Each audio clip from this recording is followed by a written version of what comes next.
Now, a few weeks ago, there was a new discovery in the unsolved mystery of Amelia Earhart's disappearance. This has been driving people insane for years. If you're into unsolved mysteries, you probably know that this is one of the classic unsolved mysteries. Let's see what are the theories on Amelia Earhart's disappearance, let's see what are the facts, what actually happened, and the newest discovery and what people are saying about it. Also, has anyone ever realized that her last name was Earhart? Like, air? Heart, like she hearts the air. She loves the air because she loves flying. I don't know. But before we get into the unsolved disappearance of Amelia Earhart, I just wanted to quickly ask you guys to please consider subscribing to this channel because I post videos every single week here on the true crime, paranormal, spooky content that you may or may not want to see. I live stream multiple times a week and I post daily shorts. So now let's dive into the video. Like Amelia Earhart's plane may or may not have nosedived into the ocean. That was kind of insensitive. Is it okay to make fun of this? A marine robotics company called Deep Sea Vision basically announced that they found something new in the ocean about Amelia Earhart's plane. Now, their undersea scans have apparently unveiled a sonar image of maybe Amelia Earhart's plane, specifically a Lockheed 10E Electra. Not sure what that means, but I'll throw up a picture. So the CEO of this company, this marine robotics company, which who works there? Why are you so much smarter than me? So the CEO of Deep Sea Vision says that the sonar image resembles a plane. Specifically, this sonar image was scanned or taken near Howland Island, which is actually where Amelia Earhart vanished in 1937. The plane is at like 16,400 feet underwater, actually deeper than the Titanic. I mean, please don't take a submarine down there. Some people doubt the image's authenticity. They say, okay, how do you know this is just not a bunch of scrap metal? Which, like, how does that even work? How does a bunch of scrap... Well, I guess it is probably scrap metal now if it was her plane. Amelia Earhart was born in 1897 in Kansas, and as a little girl, she apparently showed interest in aviation and would build roller coasters in her backyard. Ah, yes, like every little girl loves to do, just builds a homemade roller coaster in their backyard. And I'm sitting there in a kiddie pool making my Barbies make out, so... Also, how is building a homemade roller coaster interest in aviation? Is she just flying off the roller coaster into the air and she's like, this is what it might feel like flying an airplane? This was a fact that I had no idea, but she was a nurse's aide, actually a volunteer nurse's aide during World War I. She took flying lessons in 1921 and then purchased her first plane in 1922. I don't know how. Were they expensive? I wonder how much more expensive they were then than now, or if you do the intro, because weren't they expensive back then? I don't know. Was she rich? From Kansas? Okay. She did set many aviation records through her life, such as being the first woman to take a solo trip across the Atlantic Ocean in 1932. She was setting altitude records for women. She was just, being a baller, basically. She was a symbol of feminism, and it still is, honestly, okay? She encouraged women to enter male-dominated fields because, she was the first woman to do all these things in aviation. So that's just a quick little biography on Amelia Earhart. But now let's get into the trip where she was trying to set a record and it ended poorly, we think.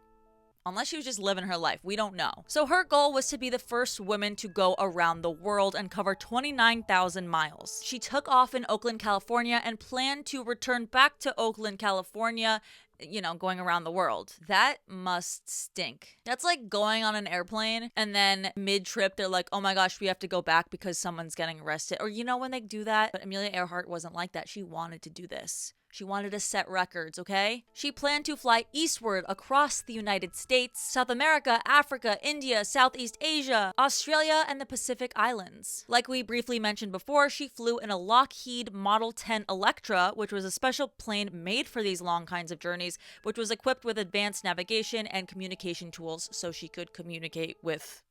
Who was she communicating with? I don't know, whoever was supervising this little trip. Me undermining Amelia Earhart, iconic female, record-breaking trip. Well, I guess not technically, no. So who was the first woman? Who was the first female to fly across the world? That kind of stinks because it's all about Amelia Earhart when you Google it. It's not giving whoever actually did it the recognition, but you know what? That's okay. Oh, I guess Geraldine Mock? Maybe?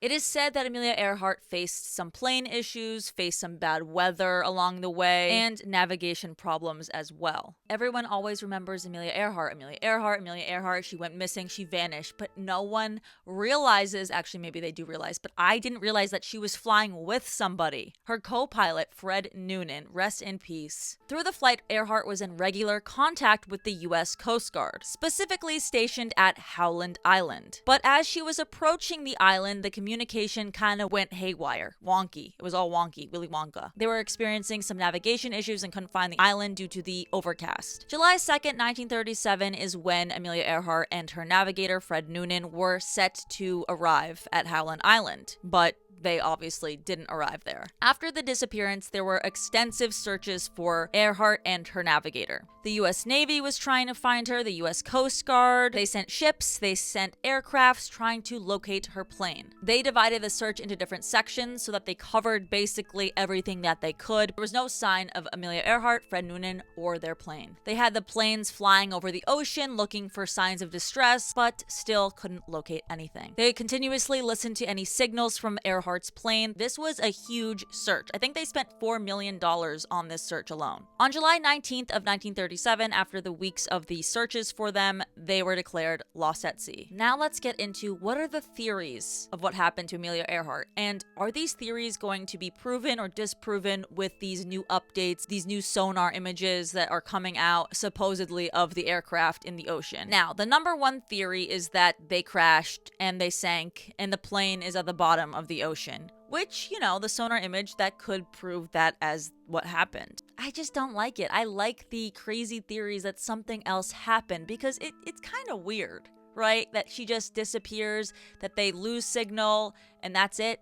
And they were so close to the island. I don't know. I don't like that theory. There's also the Gardner Island hypothesis. Some believe that they landed on this island and were basically castaways. It was just a nearby deserted island close to Howell Island where they were supposed to land. The International Historic Recovery Group actually believes this theory, that they survived as castaways for some time and then eventually passed away on this remote island. Now we're getting a little bit more crazy with the theories. There's the Japanese capture theory. The Japanese capture theory is basically that they were captured by the Japanese military. Maybe they accidentally landed in the Japanese-controlled Marshall Islands, they were found by the Japanese military and captured. But Japanese authorities still say that they have no record that they captured Earhart and Noonan. But a retired government investigator named Leigh Kinney told NBC News that the photo clearly indicates that Earhart was captured by the Japanese. Now let's get into the spying mission theory. Some believe that Earhart was actually sent on this mission, this journey, this flight across the world, basically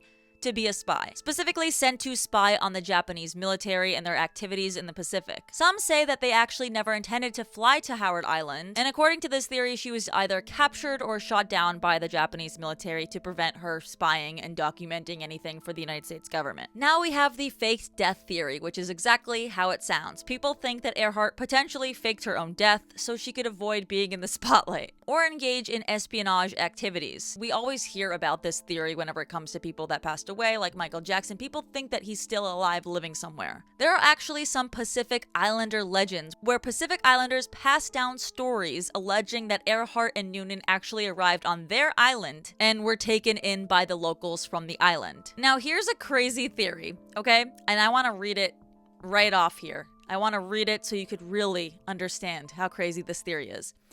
Some guy named Joe Class argued that not only did Earhart survive her Pacific Ocean plane crash, but that she was taken by the Japanese, found and rescued by the US forces, and then secretly repatriated to New Jersey, where she assumed the identity of Irene Bolam, a housewife. The problem, of course, was that Irene Bolam already existed. She was not happy about this. She actually even filed a lawsuit against his claims. Honestly, if someone was accusing me of being Amelia Earhart, I would have just ran with it. I would have just, I would have done interviews. I would be like, yes, I am she. And then they're going to be like, okay, well, go on the plane and try to pilot it. And I would be like,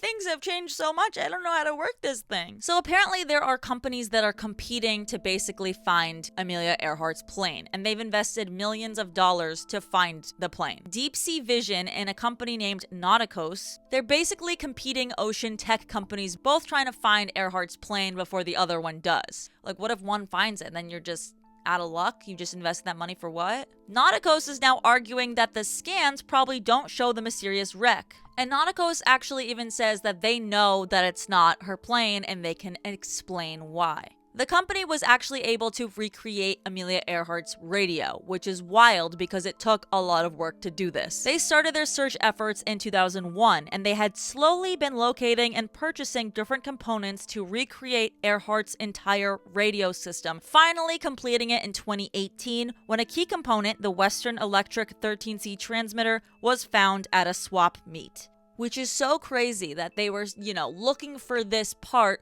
or all of these parts to recreate the radio and finally found it at a swap meet. Just imagine being that old man, selling it for $1. I hope they sold it for a lot of money. They should have milked it while they could. After they were able to recreate the radio, they were able to analyze the strength and distance of Earhart's final radio signals and triangulate where she could have possibly crashed. Now, through this analysis, Nauticos said that the place that Deep Sea Vision CEO is saying that they found it probably would be impossible given the radio frequencies, and I don't know how this works. Okay, I'm just here on YouTube. I'm not the people at Deep Sea Vision, okay? Now, I don't have any updates on when they're going back to get some more sonar images. They have drones scouring the ocean floor. Not sure on the timeline, but let me know in the comments whether you believe this is an image of Earhart's plane, what your theory is on what happened to her, which one you believe, if you do believe any, or if she just, like they said, crashed in the ocean. Anyways, thank you so much for watching this video. Make sure to subscribe if you are new, and please consider liking, commenting, doing all the things, and I'll see you guys next time here on College Convos. Bye.